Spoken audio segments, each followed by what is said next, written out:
Oke, seperti yang kalian lihat pada thumbnail ya, itu hanya clickbait. Tapi di video kali ini saya akan menjelaskan sesuatu hal yang lebih penting daripada itu. Yang teman-teman sering tanyakan kepada saya, Propom A, Propom B, apakah ada hidden rules beli? Saya akan membahasnya di video kali ini sedetail yang saya ketahui ya. Yang mana menurut saya ada aturan yang masih abu-abu yang diterapkan pada Propom. So, langsung aja yang pertama, maksimum risk 2%. Jadi poin ini saya dapat ada teman yang DM saya menanyakan, beli saya udah lolos fase 2 tapi kok akun funded saya nggak dikasih ya, nggak dikirimin via email. Saya tanya balik, ada aturan yang dilanggar nggak? Dia bilang enggak. Risk per trade-nya gimana? Menggunakan risk yang kecil atau menggunakan risk yang lumayan besar di setiap tradingnya? Lantas dia mengakui kalau tradingnya agak barbar. Seperti kita ambil contoh trader di luar negeri yang di-ban oleh FTMO, dia juga sama menggunakan risk yang sangat-sangat besar. Jadi Propom itu nggak suka kita menggunakan risk yang terlalu besar karena menurut mereka itu kita hanya berspekulasi atau gambling ya, bukan trading. Makanya ada aturan maksimum risk per trade 2%.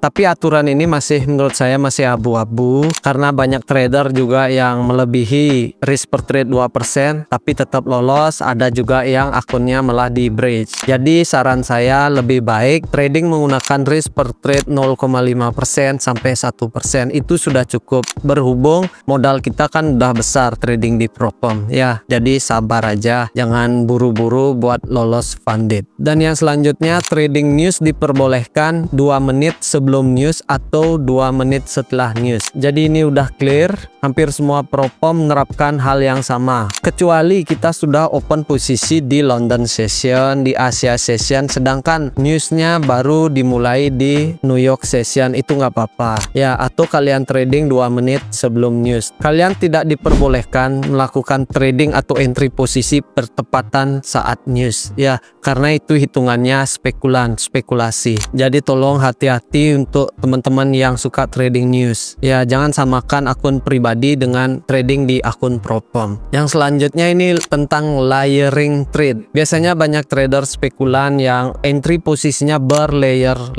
bisa 1, 2, 3, 4, 5 buy, di bawah lagi buy.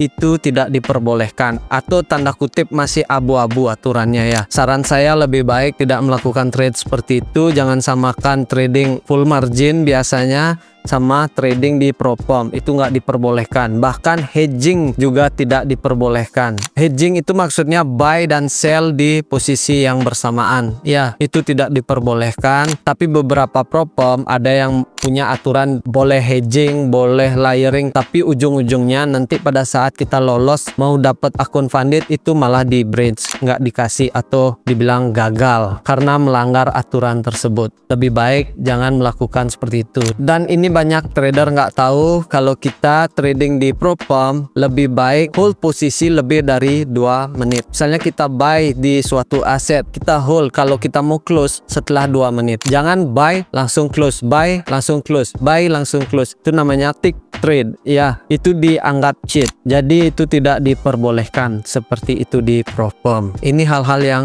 wajib teman-teman tahu ya kalau trading di Propom. Yang selanjutnya, hold position over the weekend. Biasanya banyak Propom memperbolehkan hold posisi over the weekend. Maksudnya kita open posisi pada hari Jumat tapi posisinya nginep sampai hari Senin. Dan ada juga yang menanyakan kepada saya, beli posisi saya profit pada hari Jumat tapi pada saat open market di hari Senin kok posisi saya loss ya. Biasanya terjadi di indeks Nasdaq, Dow Jones dan lain sebagainya, karena itu tidak diperbolehkan oleh Propom. Banyak Propom yang bilang boleh hold over the weekend tapi swapnya besar. Saya pun pernah mengalaminya waktu trading di Nasdaq. Posisi saya sedang profit ya, floating profit, tiba-tiba hari Senin open market tiba-tiba posisi saya minus. Karena ada aturan 50% dari profit itu akan diambil oleh Propom atau profit sama sekali tidak disahkan oleh Propom ya. Jadi posisi kalian itu bukannya floating profit, malahan floating loss. Jadi lebih baik kalau sudah hari Jumat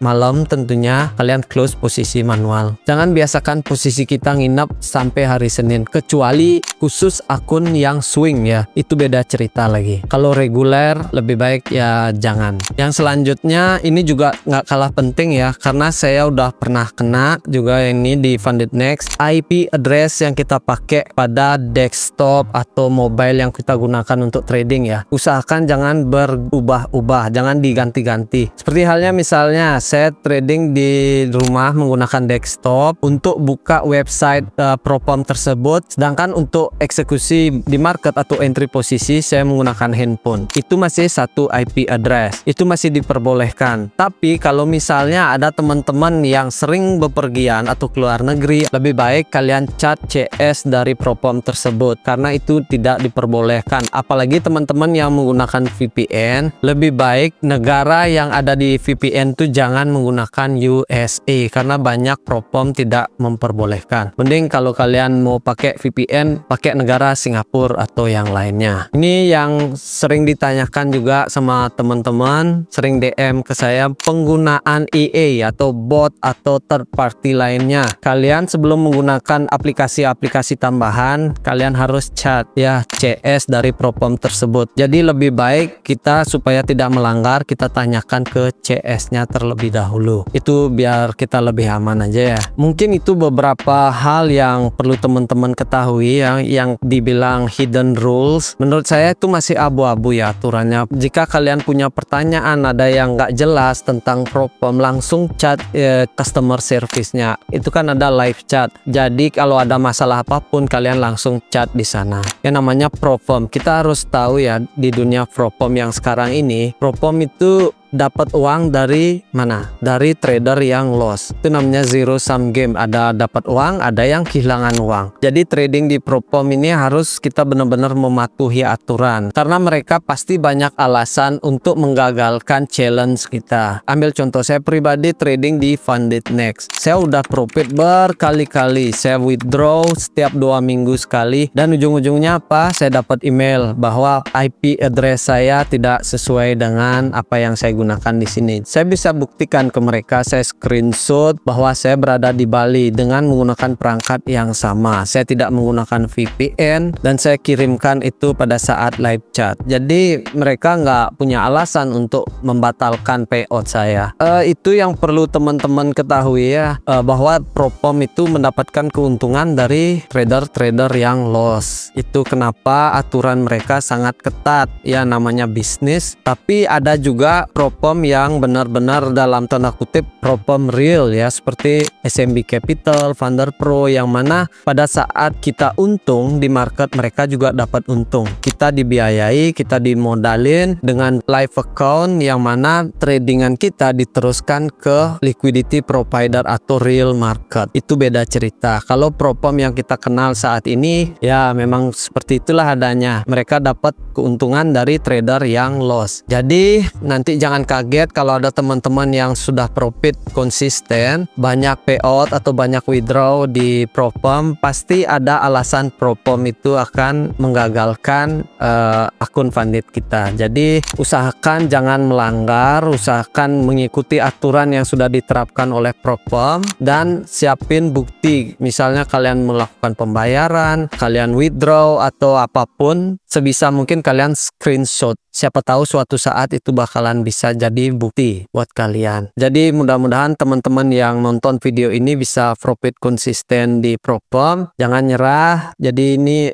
rules yang wajar ya, menurut saya masih wajar. Yang penting kita ingat risk management. Ya, itu hal yang utama kalau kita trading di Propom. Jangan lupa itu. Sampai ketemu di video selanjutnya. Rahayu, semeton.